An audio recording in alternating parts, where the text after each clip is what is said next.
Hello, welcome back, Steve's Corner. Keep hope alive. You know, I didn't care for Bill Clinton when he was when he was president or when he was running. He used to use that slogan, "The man from hope." You know, giving hope back to America. And old Reagan used something similar too. What did he say?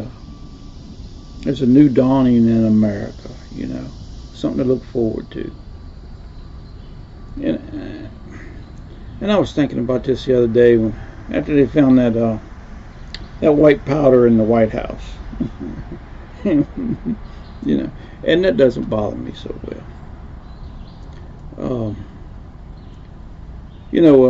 What before FDR gave that speech about the day that will live in infamy or whatever. You know, he just had a dose of that before he went out there. This is what I've heard. I don't know that it's the truth or not, but it's what I've heard. I don't know if I seen it on a story about him or what it was. But he was having a sinus infection, and that's how they treated it back then. They give him a shot of that to clear him up so he could go out there on stage and give his speech. He weren't feeling good. You know, and then you had Willie Nelson, him and Carter's son. You know, they were doing some weed up on the White House roof. You know, Carter admitted that. He said later on, you know, that it was his son that wasn't a White House staffer. And then, you know, daggone Kennedy, all the pain he was in, all the drugs he had in there. You know, it doesn't bother me so much that it was there in the White House. What bothers me is that daggone the Secret Service allowing it to happen like that. You know, that was one of the last government organizations that people had a little bit of confidence in. I mean, the FBI is down; they're gone. You know, CIA, you know, all that stuff. The branches of government, nobody in the U.S. has any confidence in them now. You know, we've pretty much lost hope in every ruling body in the country. The way I look at it is what I'm hoping for. You know, at some point, people get to where they've had enough.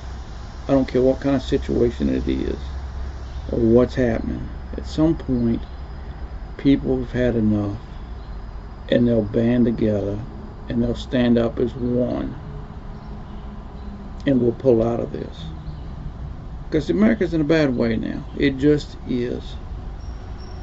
And the fact that we're in a bad situation and we've lost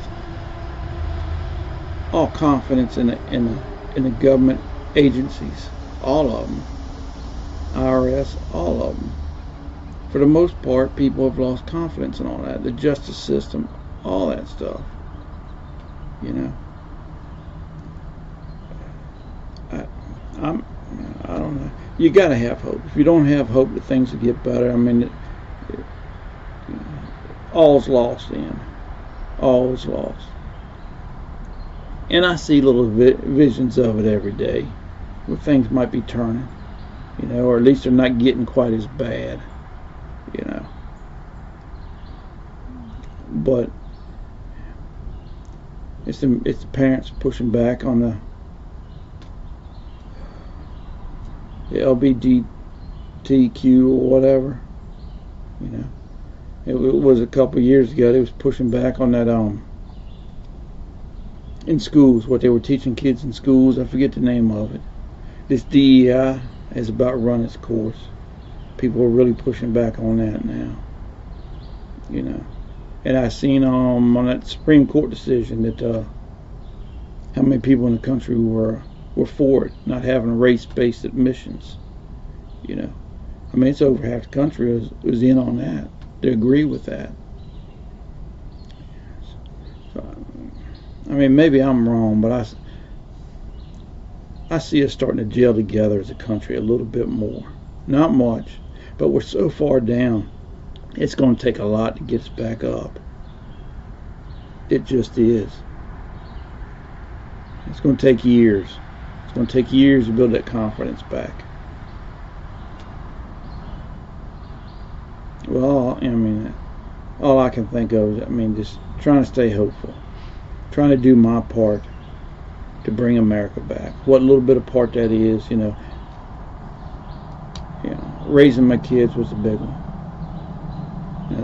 That's what I could do to try to bring civility back to this country. Grandkids, helping along with them, teaching them right from wrong, going along, showing them how things should be. Because we got to get back to where we were a few years ago. Well, a couple decades ago, I guess. Because if we don't, U.S. ain't long for this world. It just isn't. It's going to turn into, a third world country with dictators and everything else. And that's a terrible place to live. That's where America gets a lot of their daggone immigrants, from countries like that. And they come here and they see as bad as it is, I see it, they think it's, it's 100 times better than where they come from. But they do see where it's starting to turn. So that tells you right there. Somebody from another country that's a dictatorship, or that's just crime ridden or whatever, they come over here and they see us taking little steps to get closer to where they come from. Experience is something you that needs to be valued. And when they have experience in something like that, and they can see some of the same things happening here, that's kind of spooky. But I believe if any country can pull out of it, I think we can. It's just going to take some time. It's going to have to be, just like you eat an elephant, one piece at a time. I don't know. Well, y'all take care. We'll talk with y'all later.